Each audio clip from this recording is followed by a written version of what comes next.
Hey everybody, Brantos here. So I want to do a quick video on my PSA AK-74.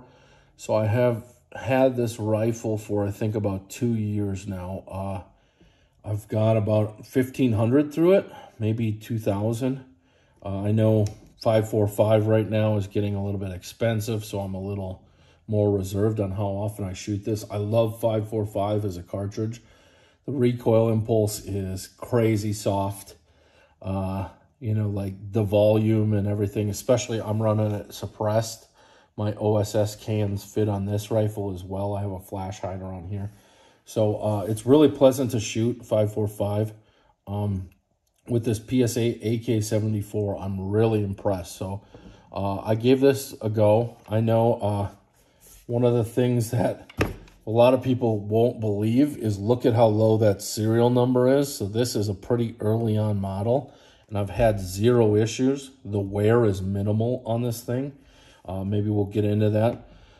But just want to go through my setup on it. So I have an SLR Rifle Works handguard on this. So this is a pretty good handguard. It fits really tight. It's pretty comfortable. It comes with a gas tube, or you have the option of buying the gas tube, the rail gas tube to go with it, where it all kind of fits together. I definitely recommend this handguard. It was better than the Midwest Industries one that I had on a previous AK, I would say. The SLR one's great. Honestly, I might catch a lot of flack for it. The Magpul handguards. If you're going to do it for life, the one thing that the SLR does a little bit better is you don't have to modify this hook here, this snap hook for a sling mount or anything like that. I know a lot of people don't use these. If you get that extended, Magpul makes you cut that off to mount their handguard. So if you don't want to permanently modify your rifle, I wasn't sure how this AK-74 would hold up when I first got it because I was hearing things. I didn't want to modify it, so I bought the SLR to go around that rather than cutting that off. So the Magpul handguard, I am a big fan of. I think for heat, it's great. These get really hot. That's why if you can, try to get something to keep a bulk of your hand off of this handguard as much as you can. Maybe an angled grip. I'm not a fan of those. Again, you'll see I have these short BCM verts that have a little bit of an angle to them that I use to pull the rifle into my body a little bit tighter. So yeah, SLR Rifle Works handguard here, OSS Flash Hider, and can. The one thing I didn't like about the OSS Flash Hider on here is, you know, these AKs, they have that little pin in there. It doesn't connect with that or interact with that in any way. So the only thing holding it on is, you know, red Loctite or, you know, Roxette or whatever you use there. So I'm a little disappointed. I was hoping that it would connect to that detent in there and lock in like, you know, all the Soviet muzzle systems would. So walking through, I did put the Zeniko charging handle on here. I bought this. It didn't, you know, like when you could get stuff in. I'm not that impressed with it. It does what it needs to. Like it's nice little nub to hit. The way that the screws work on this is a little wonky. I've tried, I think there were some other generic ones I've tried from Midway, I believe, or Atlantic, that I liked a little bit more than this Zeniko. I know that's kind of blasphemy when you speak about AKs, but it's my experience with it. One of the things that PSA does pretty well, they threw the safety with a ledge on here. So this is really nice with, you know, if you got your finger on there, you can flip it down. I was at an awkward angle there. But yeah, the safety flips down with this ledge right here. You don't have to go way up here to get it down. I did switch out the grip on here for Magpul AK grip, where it's got more of an upward angle. Big fan of this. The big thing in here too is the ALG trigger. So weapon is clear. You can see that. This ALG trigger is just absolutely bonkers. Like, it's one of the best triggers on a rifle. There's almost no, like the wall. Oops, sorry about that. That wall is so soft. Like it's just so soft. This thing is great. It's got a good angle on it, pretty easy to install. So this is a folding PSA. It folds here. The unfortunate thing, you know, I wish more people would make either like the folding stocks that accept the side rail a little more often. So I can't really fold it because I have the side rail on right now. So one of the things that I would love, unfortunately for me, genetics or lifestyle or something, I have astigmatism. So I'm forced to use prism scopes or, you know, these ACOGs, which are prism scopes, but like I need something with a little bit magnification or focus to it.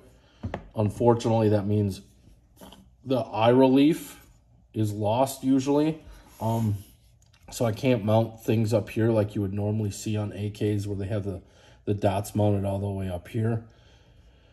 So on the side here, I have an RS Regulate mount, which I've used a Midwest Industries mount, side mount for the AKs too. I don't know if I was doing something wrong, but I had to adjust it on a pretty regular basis. Like it would like loosen almost. With these RS Regulates, I haven't. I've had 3 of them, not just on this rifle, but on other rifles. And RS Regulate, you know, I'm a big fan of. For this one, I had to buy the longer rail just because, you know, supply and demand. I wasn't going to wait 2 years for the mini one to come up with like the rear facing, the rear only style. So I bought that. Yeah. So big fan of this rifle. I've owned an Arsenal 104, Arsenal 106, Arsenal Sam 7, and Definitive Arms Dacom 4150, I believe. So this runs just as smooth as any of those. The one thing that PSA does better too is the finish. You know, if you've ever had an Arsenal, you'll find out really quick that the finish is awful on those.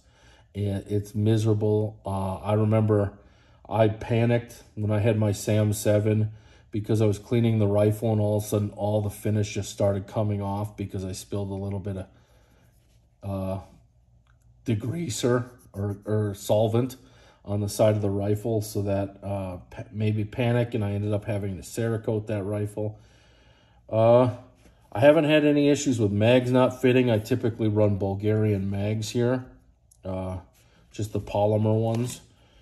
Right here I have my sling hook, my Magpul sling hook. Again, I use snap hooks. With AKs, you know, it already comes with that snap hook built in back there. So snap hook makes sense, as well as, like I talked about on a previous video, in the winter, or if you got cold hands or whatever you're trying to do, gloved hands, trying to get those quick detach slings off is miserable. When you got a thumb hook, especially with Slide Tactical, they have like the little extra lip on the front snap hook. It makes it easy to take it off there. With where your hand ends up on this rifle, these hooks up here, like I've never really used them. It doesn't make sense to use them with where my hand ends up on this rifle.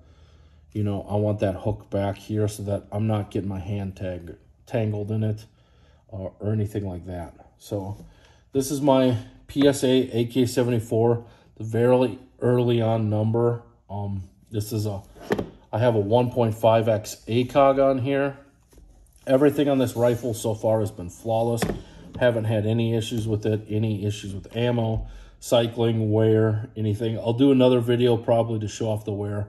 I don't want to waste too much of your time on this video. But if you're considering getting into AKs, with what's been happening with KUSA, which I called it a while ago, that their quality control was slipping, I recommend a PSA AK, unless you can get, you know, maybe like a Zastava.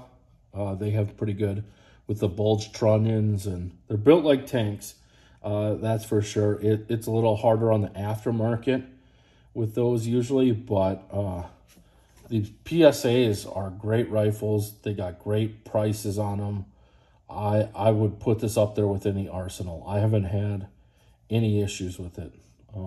Yeah, maybe I've just been lucky. But if you have any questions, definitely feel free to reach out in the comments. I'll be looking at that. Thank you for watching. Take care.